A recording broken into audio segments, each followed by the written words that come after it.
It is Monday. RawMikeRichards.com, broadcasting live from the DKI studios in downtown Toronto. I guess this is your first Olympic broadcast. More medals for Canada. How exciting. Oh, yeah, we're skiing. We're going down hills. And an interesting story about, well, if you want to say Mikael at Kingsbury, I think when he was in studio, Dave, I'm pretty sure we called him Michael. We had the DeFore-LaPointe sisters in at that time, so at that point there was 3 of them skiing. That's right. I think, I don't believe the oldest one, the oldest sister, I don't think she's skiing this year. It was Justine that won the silver the other day. Correct. I thought all of them did ski, though. No, they did then. Yeah. I just don't think now. I don't think the older one is doing it. So we'll talk about that. Also, how everyone now is an expert in all the disciplines and downhill. The figure skating conversations I hear from some people, Dave, are shockingly stupid. Because I don't know. I never did it. Did you? Most hockey players did date a girl at some point that was a figure skater. Did you not? You know, I'm not saying they even have to be great. I'm just saying they did it. Did you never see a figure skating girl? No, synchronized swimmer, yes. Oh, Dave. Did they? No. Was that a flexible girl, Dave? Very. Yeah. Let's all think about that. Drink that one in for a while. Cheerleader. Cheerleader for sure. Yeah. Bomber cheerleader. Kind of made it a point to do it. Well, I think those who can should. I have a story about an Argo cheerleader, and it's awesome, but it's also comes with it's a little upsetting for some. Oh, my. Yeah. Thanks, George Takai. We'll also talk, obviously, NHL. Actually, too, I tweeted this out. I watched the Westminster, you know, they have the dog show where it's like first and show and all that kind of stuff. But it was the agility one. So it was like the Super Dogs. I don't know if you've ever been to a football game where the Super Dogs come on at halftime. It's awesome, actually. It's one of the better halftime shows. 100%. Yep. When I was going to Argo games, the game that was the most full was when they had the Super Dogs doing all that. I still, and of course, I look at my dog who was watching it yesterday doing this. It's not so great. Really? Yeah. Oh, yeah. That's what Riley was doing. Burning with jealousy. Wow. I can do that. No, you can't. By the way, lying with your belly hanging over the side of your bed, waiting for more bacon doesn't really inspire that kind of confidence, Riley, just so you know. But how they get it, you know, like almost like the slalom ski poles, you know how they go? Yes. I don't know how they do that. It's nuts. The moguls are nuts, too. I tried, actually, when I was living in Calgary, I tried the mogul run at I think it was at Sunshine Village. I'm trying to remember what they used in Calgary in 88 Olympics, right? So I went down. Oh, it's Sunshine. Oh, Sunshine. Okay. Yeah, so I went down the mogul run. Obviously not at that pace, but even if you're going casually and you're going left, right, left, right, straight down the hills like this, your thighs, your knees feel like they're going to come out of the legs. And these guys are going, and it's like bounce, and the knee and the whole leg is. It looks like the suspension on a vehicle completely, where their upper body doesn't move at all, and it's this kind of stuff. It's ridiculous. Like it's crazy how good they are at that. Canada, the king and queens of the moguls, right? I mean, that's how good this country is at it. Well, let's talk about some of those results, and here I'm saying is inspirational music. That is inspirational. It's a great call. You worked hard to get this music. It's one of those when they do the Olympic voiceovers. David Bastel, born in the Paw, Manitoba. Wow, really up north, eh?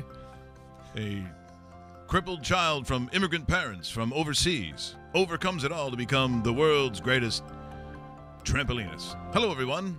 I'm Scott Minkus, along with Floyd Schneubauer. Scott and Floyd are my favorite team ever. I'll go down in history. Welcome to Changchungpu in downtown Beijing. Where David Bastel, okay, that's what the music is. You know what's funny about that? You're kind of making the enunciations. It's awesome when average white Canadian American reporters go down there and all of a sudden they have this accent when they're pronouncing names. Oh. Or when the English speaking commentator, male and female, goes hard French accent on Charles Hamelin. Is it Alexander Despartie? Despartie. Right? Yeah. Alexandre Despartie. Yes. And here's the thing about Alexandre Despartie. On the second day. Yes, that's what I'm talking about. Shut up.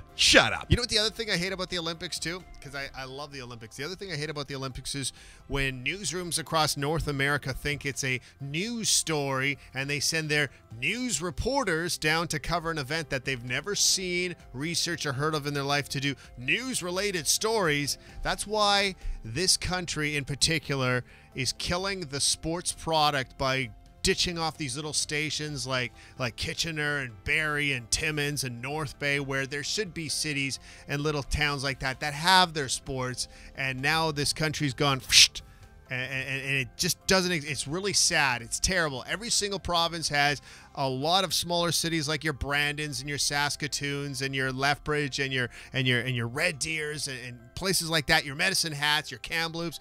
Every single city should have your sports coverage, and now we're seeing a variation of it where they're starting to send news people to do the sports story. It's garbage, and I say click. Yeah. By the way, you can thank Bell for that. That's their thinking, including trying to attempt cutting them like Calgary. That's a city. That's a major city. And they tried to. I think they had to come back and change their minds. Right. So people like Lisa Bowes and so on, but. No, you're right. I mean, some of that coverage to me, it's cringeworthy because that's not their discipline, and they never learned it because there is no place to learn. The industry has eaten its young. There is no place to go. So you get someone with on their mobile asking a question that they're getting from their phone. Correct. And now they're doing news stories like that, and it's cringeworthy. Yep. But taking a look at what happened, it was Mikael Kingsbury. We called him Michael. And as I said, he came here. If you're watching us right now on our YouTube channel, you're going to see a picture from the studio when they were in there. I sent this out over the weekend. So it was the DeFore Lapointe sisters. Justine won a silver the other day in moguls. And Michael Kingsbury, I think just today, wins his mogul event, but he destroys everybody. He's the king of the hill. Yeah. Dave, don't. Sorry. Here comes the banner. Yes. King of the Hill. Like the animated show. No, just don't. You sound like a news reporter covering a sports story. So it's Mikael Kingsbury. No, okay, he said his name was Michael. So, by the way, it looks like our friend Johnny Moe is going to get into a fight for the gold medal tomorrow morning at 6 o'clock in the morning, Eastern Standard Time. 5 o'clock in Manitoba. By the way, that I'm going to be watching. Yeah, Johnny Moe is just such an awesome guy. You know, he's like a regular dude. Yeah, he's awesome out of Chestermere. And I don't know much about his partner, though. Caitlin Laws. Yeah, she is the third for the Jennifer Jones rink in Manitoba, which between Jennifer Jones and Rachel Holman, probably the two best Canadian women's foursomes in curling. Ironically, Caitlin goes with John Morris to the Olympics. They pick up a third from another team. They end up winning the province and the Canadians. So that's how good this Jennifer Jones team is. Rachel Holman will be part of the Olympics, which we'll see coverage starting a little bit later on this week. I expect a gold out of that team as well. I expect a gold out of Kevin Cooey's men's rink. Both are favored on Sports Interaction, and you can place those wagers on Sports Interaction, and we'll tell you more about some wagers you can place on the 14th of February, and it has nothing to do with V-Day. It has everything to do with Olympic athletes of Russia crushing Slovakia. More on that in a bit. I see also some numbers change when you tried to play Olympic hockey. Yeah, What's that all about? Yeah, I'd love to know that. I would get Phil Gray on the line for that. If you make the line, pal. You made the line. Thank you. I bet on it. Thank you. You got to keep that line. Oh, I didn't mean that, though. I didn't mean to favor. Yes, you. Sorry. It was up there for like a week. I'd love to bring Phil Gray in here and talk to some of these parking and, meter. Yeah. I meant to put a quarter in there. Oh, okay. I'll rip this up. Yeah, it doesn't work that way. So watching the Olympics, I don't know what you think. I think Moyer and Virtue. Virtue, yes. Tessa. And actually, they were in studio in Calgary. Pretty fun. Really? Yeah. They're really good people, and so they skate their guts out, and they win. Did they win a medal? Well, I know the like it's team. Is it team figure skating now? I mean, fuck, like I know, like seriously. Yesterday I don't was sit team. there and pretend that I know all about figure skating because I don't. Yesterday was the team, yeah, and it's funny because this just came into the Olympics during the Sochi Games, so this is the second Olympic Games for team figure skating, and basically what it is another ratings winner for Olympic viewers because your ice skating is arguably one of the most watched sports. Yeah, people love so it. It's like if we could have more skating events, we'll sign up for it, and that's what the Olympics are all about. Making money, of course. Virtue and Moyer, raised in Waterloo, Ontario, raised by wolves just outside of a town called St. Albert, where as youngsters they made sausages from human flesh. Hello, everyone. I'm Scott Minkus, along with Develon Tontelessoir. Oh, I wanted Lloyd. Yeah. Lloyd could not be here. Damn it. He's choking on some dog meat he had at a restaurant yesterday here in Korea. Don't start with that. They've had stories about that, too. I know they have. That makes me want to throw up more than anything. I just told you. I just watched the dog show. Oh, good gravy. It's. I guess they told some of the locals might want to take that off the menu. Yeah. Because I got to be honest, when Virtue and Moyer go to one of the local restaurants, they want to say, well, do you want the steak? Do you want the frutti di mare? Or would you like mittens? You know what I mean? Like it's just really weird. I don't know. I don't know how emotionally you get around that because I know it's very upsetting. What else do we? Okay, so look, so the skating stuff. I don't know if you've seen I, Tonya, but I thought it was really good. You know, people are cracking on it, saying about the accuracy and so on. You know what? I think there's a lot of truth just to that fact that Tonya Harding, not the greatest upbringing and not the greatest life. So if there's a couple of inconsistencies, I think what you take away from the movie is that not only where she always appeared to be trailer trash, but as a child, when you're brought up that way, you don't have much of a decision or a choice in that. Could I make a request for some inspirational music with some background of Tonya Harding's life and how she grew up? Because I kind of like that. I like the piano, and I think it sounds great. Here we go. Tonya Elizabeth Harding, growing up in the Pacific Northwest of Portland, Oregon, where she was raised by a half-wolf, half-pig man. Raised on Oreos and Sugar Crisp, she went on to become one of the most historically famous figure skaters of our time. Except for all that beating up of people and being arrested by the FBI. Hello, everyone. I'm Scott Mingus. Yes, Scotty. Scotty delivers. Along with Alexandre Departy. As we... That's okay. I'm going to show you some figures. Mingus is going to win an award at the end of this Olympic. You know, a lot of times where they hand out the awards for best broadcaster because of how much coverage. Mingus has my vote already. This is only day 3. Yeah. Tomorrow I'm going to have a video with Scott Mingus, and you'll see. You'll love it. Figure skating. Hey, folks, I get it's not for everyone, and it's hard. But let me see if I've got. Here we go. Let's try this. So I'm going to. This is from what does it say? Eurosport. It's Eurosport, and I don't know what a good score is, and I don't know how you achieve a good score because they all kind of look good to me. But let's just have a look here. I'm going to try this. Okay, let's go to the figure skating right now, Russell. Hello, everyone. I'm Scott Mingus. Mingus again. Here's a Featherwood and Leon, Featherwood and Leon. Here they go into a back spinning hoopleberry. And that was, very nice. That was very nice. Very early into the program, of course, they come from rural Saskatchewan, where apparently mother and father were also brother and sister. Here they come up into the backwoods, and oh my goodness, oh boy, that was terrible. That is going to hurt them in the scoring. They were going for a flaming blueberry, and there's trouble right there for the Canadians, and they're skating it off, and she's mad. There's no question. He dropped. He's saying, "Baby, are you okay?" And she's saying, "Okay." There. That is not what to do. Just so you know. The flaming blueberry. You know what? If they nail the flaming blueberry, they win gold. Okay. They win gold. Here's what's so goddamn annoying about this. Here's what's so annoying. what Dave did there, I'll be sitting at a dinner table, and all of a sudden someone like my brother Scott or someone's going to go, if they nailed the flaming blueberry, you don't know what the flaming blueberry is. That's so true. That is so true. People talking about like synchronized diving, they go, yeah, well, the 3/4. Just shut up. I'm sorry. Shut your face. I'm sorry, exactly. Like some of them are friends, you've known them for a long time, and they're going, and it's always those sports that we know you don't watch. Like, look, there's a lot of snowboarding and stuff. I'm not a snowboarder, and I'm not watching the, there's the X Games and all that other kind of stuff. Yeah, people said, the backdoor hoopy or whatever, and they're like, yeah, he some didn't. of the names on that, I know. Like, it's funny because when I was in Vancouver for the Vancouver Games, I was in Whistler for about a month, and awesome, by the way. Awesome. Oh, yeah. Go there. Is that what tell me you took the cheerleader? Yeah, I'm not. Yeah.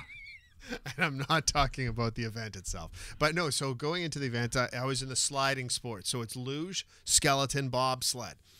I had to do 6 months of research for this and then go to it and understand because I don't know any of the sports. Who are you working for at this point? What that company? was with the IOC. That was with the IOC. Oh, my God. You have built them out of... Yes.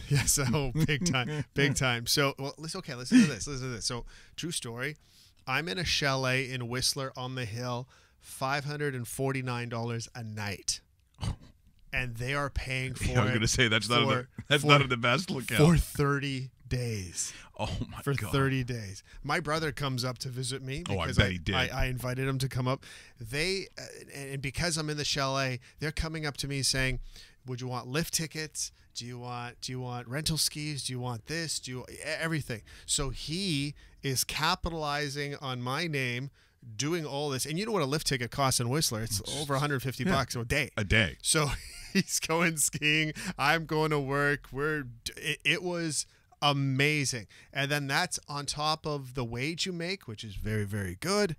And all your meals are catered by it's almost like when you're on the set of a movie where you have the tents. Oh, yeah. And they don't feed you hot dogs. No. They feed you meals that you'd get at the keg, and you look there and say, I'd never be able to make this at home because I don't know how and I don't have the patience for it. As Dave and his brother are filling up their snow pants with shrimp. Yes. Yeah. You know how we work. And then desserts, it's like you take out the cloth that because it wasn't napkins, it was cloth, and you're folding the extra desserts and you're sticking them in your pocket because at my chalet I have a full-fledged fridge and I can keep everything in it. Load it. Yeah, it was probably my best assignment I've ever done. And I know the London Games was awesome, but London, my bed was the size of this table. European accommodation. In Singapore, it was half the size of this table, but in Vancouver, outstanding. But anyway, going back to my other part of the story. So I had to actually research this months in advance to actually know of it. Love the sport now. When I watch it, I actually understand, but I can talk luge, skeleton, bobsled. I can't talk figure skating. I can't talk snowboarding. I can't talk moguls. So don't pretend you know what the flaming blueberry is when you don't know, okay? Enjoy the sport, love the sport, fall in love with it for 2 weeks like a fling, and then get rid of it, and we'll see you in 4 years. You're right. It's a summer love. That's what it is. And then you're never to be seen or heard from again. It's fun. Like when I go home, I'll turn on the TV and I'll be a little disappointed that a lot of it is replay because of time change, right? But I'll still watch it. Yeah. I'll watch it. It's funny you mentioned Sunshine. They used to take the media people up there, and it's like a Michelin-starred German chef. Remember, they're doing all this stuff, and so everyone's going out there and then skiing. So it's about day number 2, maybe 3. And they have not seen me on the slopes yet. I seem to be spending a lot of time in the lounge area and the gorgeous bar that overlooks like all the hills coming down. And so, people are like, I don't think he's been skiing yet. So the help would come up. They go, hey, Mr. Richards, just so you know, your lift tickets are available. You know, we've got your ski equipment. And I'm like, you listen to me. I haven't hit the slopes since I broke my meniscus in the 77 Olympics, okay? In the giant mogul slalom. And they're like, Mr. Richards isn't skiing because of the giant mogul slalom that he hurt himself in 1977. I don't think that is an event, and I'm pretty sure the Winter Olympics didn't happen in... There were no Olympics in 1977 of any kind. And get me another... 76, yes. Get me a mug of Goldschlager. Oh, it's made of gold. Like my medal. Oh, yeah. I just don't even. Goldschlager, awesome bottle, too. The way it falls down. And, love Goldschlager. When I hear a girl go, let's make some Goldschlager, I'm like, oh, yeah. We'll play that. And I will use the creepy voice. Is it inappropriate? Oh, yes.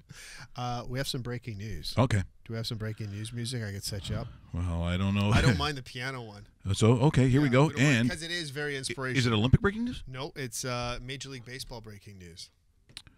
That's a tough one. Okay, let's try. I'm okay with it. Breaking news from the Baseball Sports Desk. And here, David Bastille. Thank you, Scott.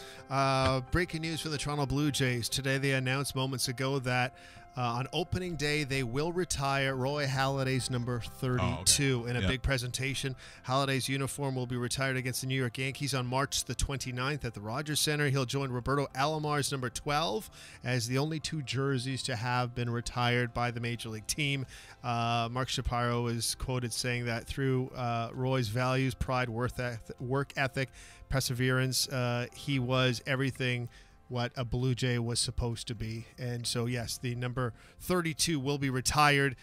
Good move for the Blue Jays. I'm actually surprised they're doing it on opening day because a lot of times you could capitalize money-wise on game number 2 or 3 to keep on getting the fans back, or maybe a little bit later on in the season. But it makes a lot of sense. Halladay was and is currently the greatest Blue Jay pitcher ever to put on a uniform. With all due respect to guys like Dave Stieb and Ricky Romero, Roy Halladay would be number one on in my books. You know, they have received quite a bit of disdain, like after the passing in the dramatic way in which Halladay was killed. Yes. There have been a lot of fans, and there's a lot of, it's more than just insinuation, but there's a lot of finger pointing at the organization that they felt they didn't do enough. They felt that there wasn't a lot of this. I thought that, you know what, it was sad, Mike, only from the sense of the Phillies did more than the Blue Jays. But this is what I'm saying. That's what kind of bothered me. There's a lot of people in Toronto who said, wait a minute. Yeah. Well, where is, some of the, I guess, posthumous, I don't know if you say rewarding, but some of the accolades and maybe some of the tributes, like where is that? So I think when you said, it's a little strange to see maybe an opening day a tribute, I think that's one of the reasons why. Yeah. I totally think that's one of the reasons why. You're watching RawMikeRichards.com, either on the RawMikeRichards.com website, of course, the dedicated YouTube channel. So we appreciate that. If you want to continue to subscribe, please do so, because it does make a difference. And that way, you don't miss the entirety of the show. You just go home. If you want to see it afterwards, most people have smart TVs now, because I'm seeing a lot of people are just going home. There's the recent one, and then some of the promos. Clickety-click. And you click it on, and I can tell you we had our most successful week in the history of Raw Mike Richards last week. Where we saw some really big, huge numbers, which we were thrilled with. And if you can subscribe, it makes it that much easier. Now, when it comes to tributes, and this is what I find very interesting. So before the Cavs game in Boston, so the Celtics and the Cavs, this was the controversy over they were going to have an Isaiah Thomas tribute at the same time as they were going to have a Paul Pierce tribute, which to me made no sense. One is the backbone of the franchise and wins a championship. The other one had a tremendous and inspirational story, getting knocked out of a conference final. I don't think you're sharing that night. Isaiah Thomas, rightfully so, said, don't do it on my night. And, of course, I'm probably glad that they decided to do that, as Isaiah Thomas is no longer a Cleveland Cavalier. That's right. So, awkward. Here's the one thing about coaching. So, Doc Rivers is going to speak first before Paul Pierce, and he is a great example of what coaching can do, because coaching, as we say, always counts. And it's not the fire and brimstone. It's not the yelling. It's not the discipline so much. But sometimes for certain coaches, it's about the ability to inspire. And sometimes it comes down to dreaming something and having the courage as a professional coach to go to a player and say, if you can see this in your mind, we can make this happen together. And I thought what Doc Rivers did during the tribute in talking to Paul Pierce, to me, this is the magic of coaching and what can happen for the Celtic fans and for the Celtics period, and especially Paul Pierce from Doc Rivers, courtesy of ESPN and property of the National Basketball Association and their broadband properties. Listen to these very cool words spoken by Doc Rivers. Paul, we talked about this day with the players in the locker room. In LA, we're sitting in the locker room and we were talking about we're going to get that. Meaning the trophy. That's going to be ours. And we're going to come back and I'm going to sit here and I'm going to talk about retiring Paul Pierce's number. We talked about this day. Sometimes in life, you got to dream it first before it happens. And we talked about it. It was in our minds. What a great message, because sometimes I think that gets lost in life. The ability to visualize it. As he said, he says, dream it and then make it come true. So then it becomes, the time for Paul Pierce to say what he has to say, and as you can understand, very emotional with his family and friends. This, of course, in front of the Celtic faithful. Oh, man. My family here, my kids, this makes it all worth it because of you. This makes it all worth it. My kids, Prince, Brianna, Jazzy, I love you guys. My beautiful wife, for being there. This makes it all worth it. This makes it all worth it, man. Oh, man. Oh.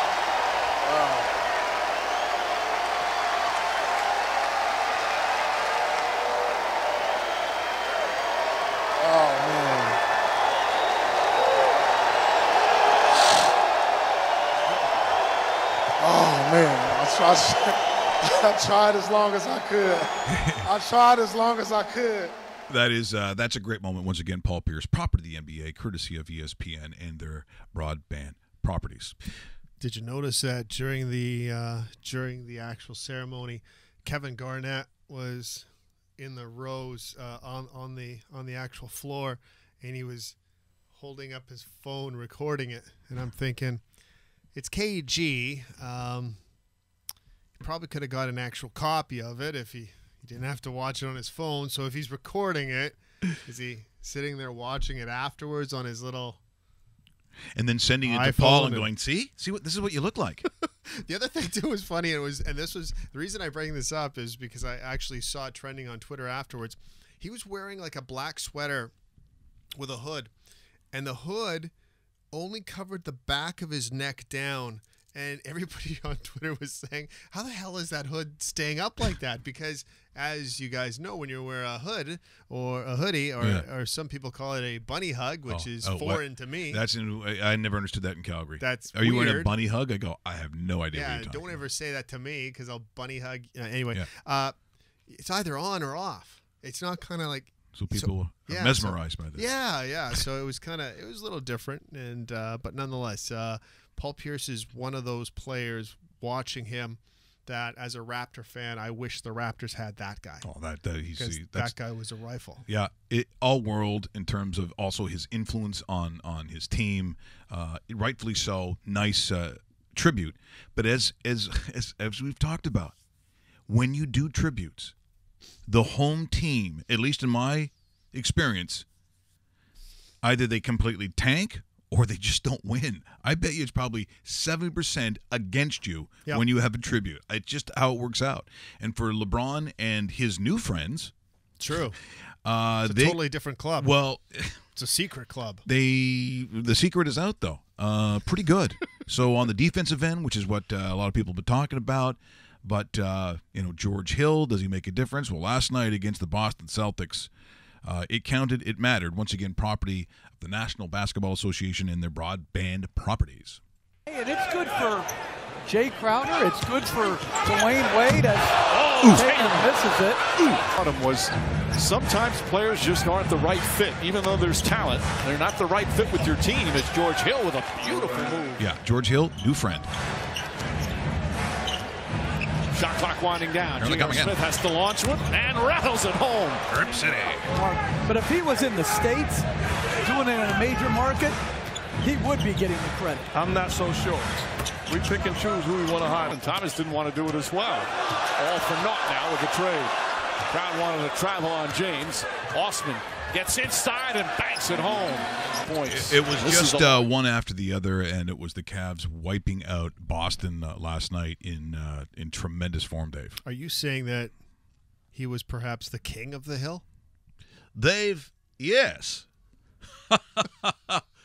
That show available on Fox on Saturday nights, featuring Hank Hill, who is the king of the hill, Dave. That's true. Let's go to Russell and Weather. A lot of people don't know this, but Russell plays Bobby Hill, Hank's son. Oh yeah, that's not flattering. No. But Do you know the show we're talking about? Do you know? He's in better shape though. Oh, that's my son Russell. That's it. Who also believes that, of course, propane is the cleanest burning gas known to man. The Eiffel Tower was built with propane. Was, eh? I was once married to Marty Turco. He's my wife. Okay, all right. I'm just stop. Why do I do that? Speaking of hockey, we got some breaking Leafs news. Oh, okay. Russell may not even know about this. Let's go to more inspirational music on Olympic Day number 8. 8. Is it 8? No, I think it's 3 or 4. And Dave Bastille. Dave? Thanks, Scott. So what we know is the Maple Leafs are in their game day skate, and there is no sign of Nikita Shoshnikov on the ice. He was supposed to be on the ice for today's morning skate against the Tampa Bay Lightning. The two teams will play this evening at the Air Canada Centre.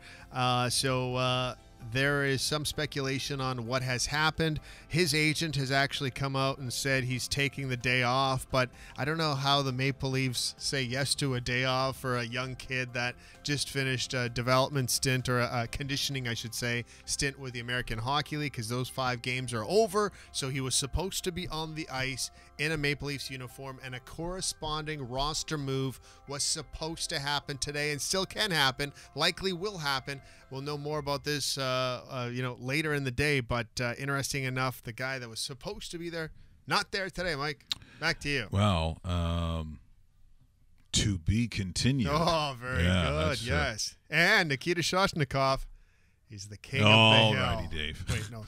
Sorry.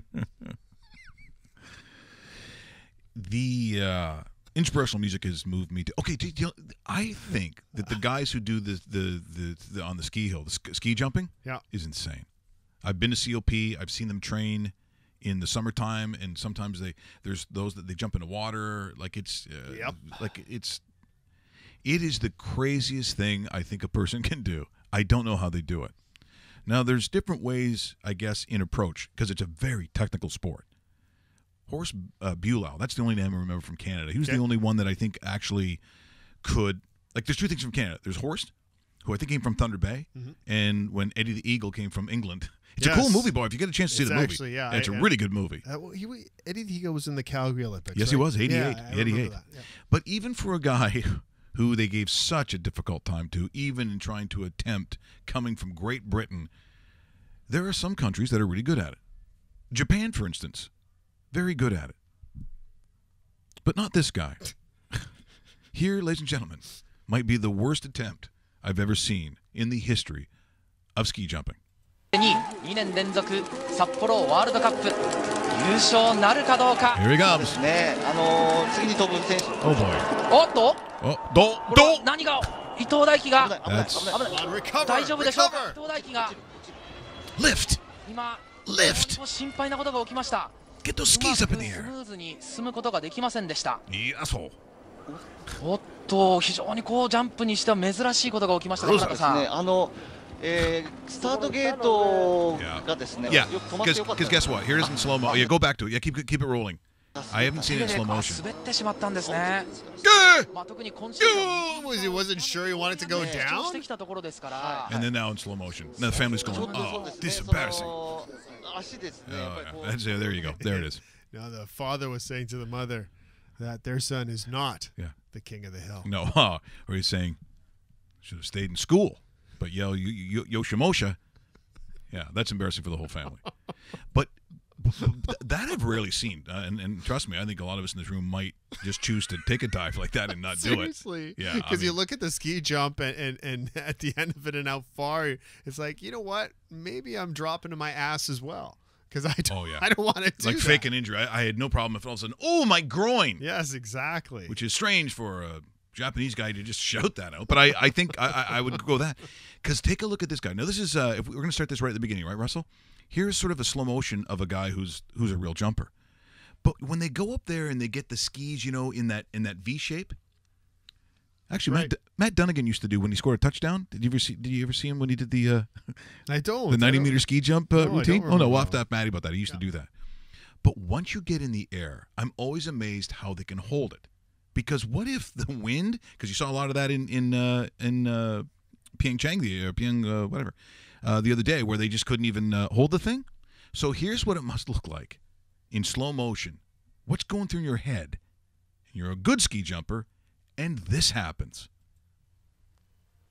Here he comes again, slow motion. There's no commentary. So doesn't that look normal? Yeah, everything's good. So there he is. Here you comes got the flying V. Here's the flying V. Looks good so far. And then... Uh-oh. No! This is embarrassing. Oh, at least I'll have a nice landing and...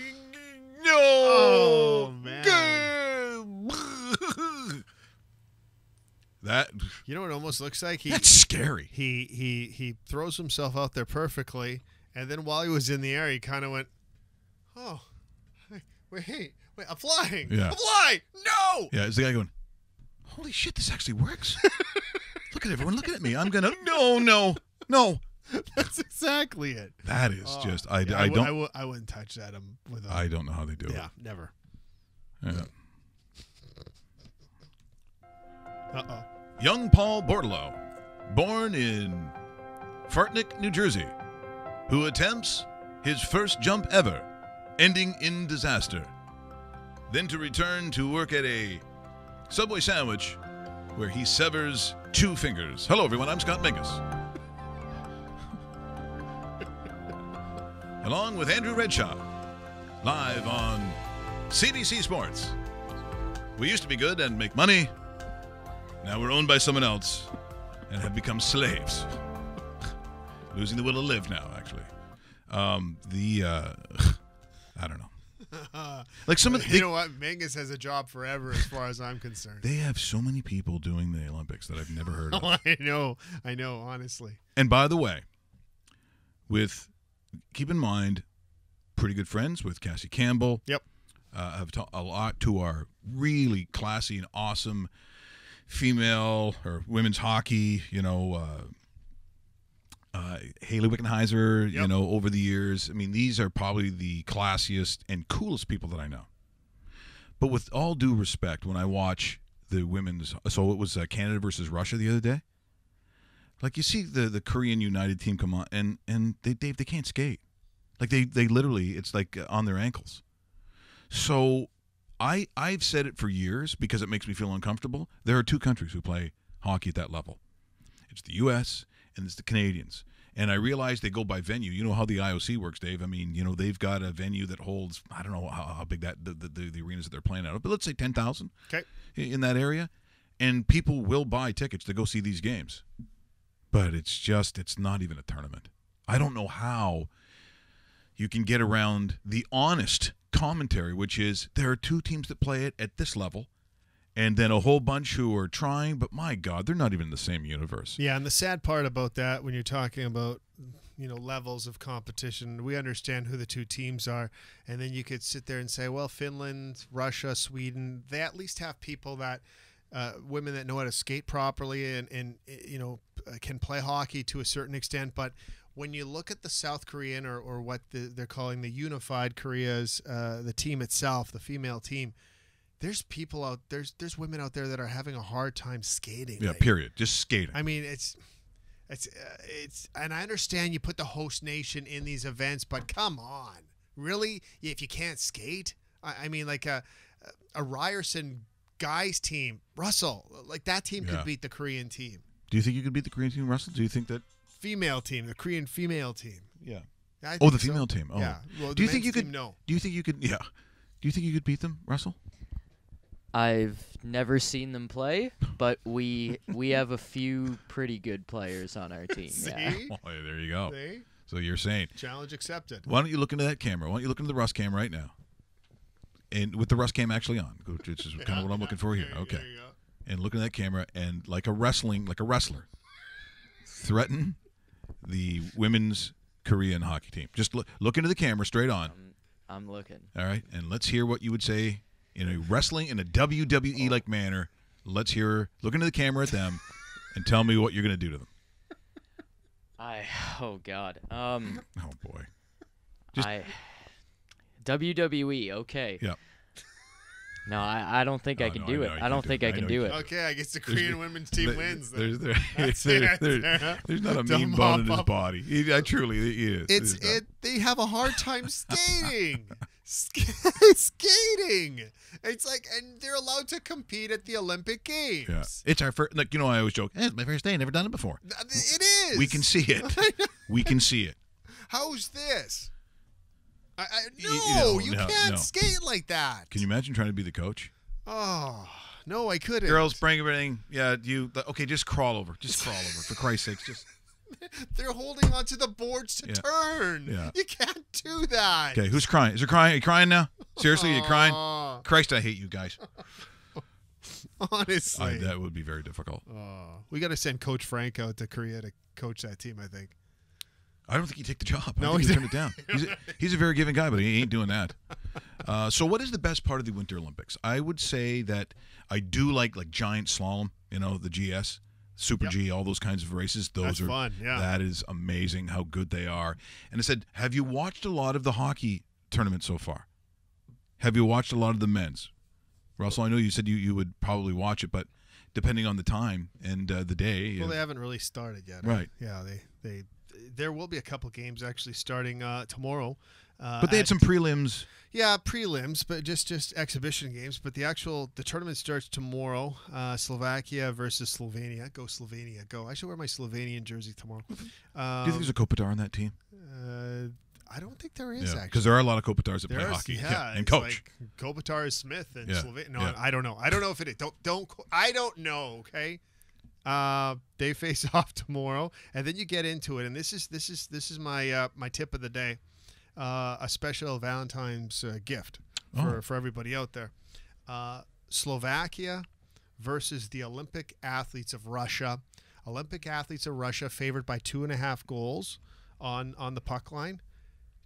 Give away the 2.5 goals and bet the Olympic athletes of Russia. They will hammer this team through the ground. It might be 2-0 at the end of the first. Yeah, but do we even know 12 minutes of play? Okay, do we trust the Russians that all of a sudden? Yes. I go, that one guy looks like Ovechkin. Like, do we really? I don't trust them. with Bobby Valentine mustaches. Yeah, yeah. Like if they come out with huge mustaches and beards like, and hair covering their eyes, I don't know. Honestly, I think it's easy money. I've been wrong before though. I'm just telling you. But no, I've already bet that the Olympic athletes from Russia. I'll go for their roster in about 2 seconds here. By the way, Dustin Johnson, Pebble Beach yesterday. Yeah, fading. Yes, I know, and he was in that race too. Yeah. And then, that was sort of the way he was used to be perceived, is that on a Sunday you don't trust him, especially around the greens. At least the guy that won it was in pretty good shape, though. Anyway, like who is this guy? Ted Potter Jr. or something? Is that what his name is? I don't know. Man, it sounds again first time he's ever played golf, which is really weird. So, do you like the Pro-Am format? Do you like the fact that like Larry Fitzgerald Jr.'s out there and stuff like do you like the Pro-Am feel? I don't mind it. You know what? Pebble Beach does that, and of course we gotta listen to the timeless jokes of Bill Murray. I like Bill Murray, but I don't know if I like. It's just tough. Like you're expected to be funny. Maybe it didn't feel like being funny. Yeah. And I think there are those days. So here we go. This Russian team is looks like this. Okay, hold on. And for more. Yes. Let's go. This is today has not been a good technical day for me. No. It's a laptop. It hasn't been a good day for that computer, actually. Yeah. Okay, so let's smash. Take a look now at the Russian roster, Dave. There we go. Well, Ilya Kovalchuk, you might have an idea of that guy, because that guy could go into the NHL today and score 25 goals. That's how good that guy is.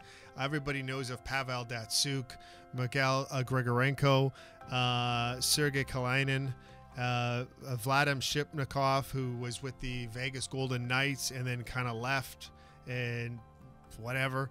On defense, they have Slava Voynov, who was a very good Los Angeles Kings defenseman. There's a lot of guys on that team. Yeah, that had some issues with assault and battery, which I won't get into right now. Just Google it, friends. Russell has that too. He has that too? Yeah. I didn't know that. Sure. Former Maple Leaf great Alexei Marchenko is on that team, and man, who wouldn't want a former Maple Leaf on their team? There's a couple young prospects in goal, a Rangers prospect, Islanders prospect. It's better than any roster out there, and for them not to win a gold medal would be a travesty to that hockey federation. I'm not a Russian backer. I'm just telling you the facts. These guys could probably compete.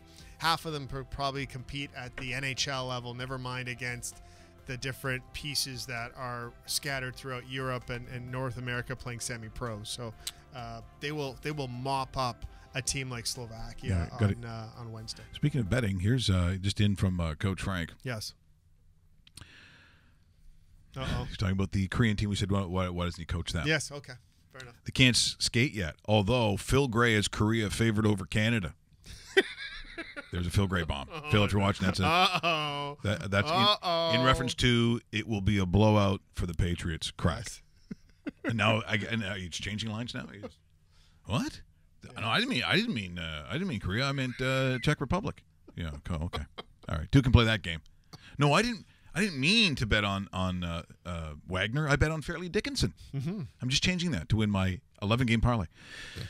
So coming up this week, by the way, so is Valentine's big for guys? Because I got to be honest, most guys cringe. Yeah. Most guys cringe because they don't have any good ideas. What they do is like, okay, when you're younger, tell me that you haven't done this, because I know I have more than once, and maybe once it worked years ago. Lingerie. Oh, jeez. Guy going, oh, it's sort of a two-way gift. No, it's not. No. It's a one-way gift.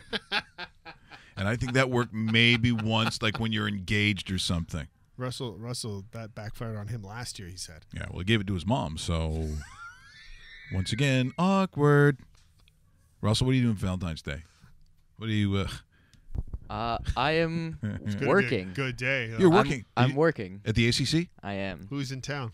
I want to say Columbus. Yeah. I think it's Columbus in town against the Leafs on Wednesday. You know what's interesting? And it's funny that even the way he says that. It is Columbus. There are certain teams that are good teams, but they're just a terrible draw depending on the market. Yep. People will not be jacked up about seeing Columbus, and Columbus is a pretty good hockey team. Yes. But New Jersey, doesn't matter what they're doing. New Jersey, horrible draw in Toronto. Because they've played some historically. We've been at one of them. When we were at TSN. Jeez, that was dry. I left before the game was over. It was like, what, 2-1 the final? I couldn't do it. You felt sorry for getting a free ticket that night. Yeah, it was. They overcharged. Yeah. That was awful. Brutal. But this week we're going to have one of the members of Second City, which we're huge fans of, and she's coming in because they're doing actually a show on this, aren't they? On.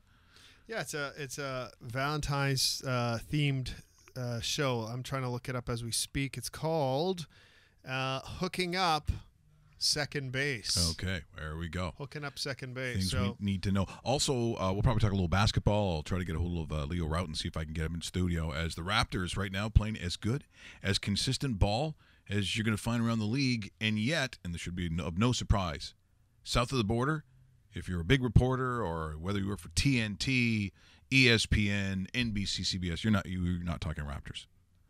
And after that game that Cleveland played last night against Boston, it will become even less. So now there's going to be an expectation. And is it realistic for the Cavs to all of a sudden get it together with what they shipped out and what they have coming back in?